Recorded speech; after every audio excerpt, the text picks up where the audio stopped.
రాష్ట్ర ప్రభుత్వం యొక్క ఆలోచనలని అదేవిధంగా 2034కి $1 ట్రిలియన్ ఎకానమీగా 2047కి $3 ట్రిలియన్ ఎకానమీగా తెలంగాణ రాష్ట్రాన్ని అభివృద్ధి చేయాలని మేము ఒక లక్ష్యాన్ని పెట్టుకొని ముందుకు వెళ్తున్నాం. నరేంద్ర మోడీ గారు 2047కి $30 ట్రిలియన్ ఎకానమీ టార్గెట్ పెట్టుకొని ఏ విధంగా పనిచేస్తున్నారో అందులో 10% మేము కంట్రిబ్యూట్ చేయాలని అనుకుంటున్నాం.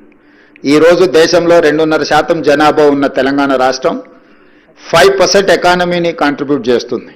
కానీ 2047కి 10% ఆఫ్ నేషనల్ ఎకానమీలో తెలంగాణ రాష్ట్రము భాగస్వామ్యం చేయాలని, అందుకోసం తెలంగాణ రాష్ట్ర ప్రభుత్వం గుర్తించిన కీలకమైన అంశాలు ప్రధానంగా మనోహర్ లాల్ ఖట్టర్ గారు అనుమతులు ఇస్తే వేగంగా అభివృద్ధి చెందడానికి అవకాశం ఉంది.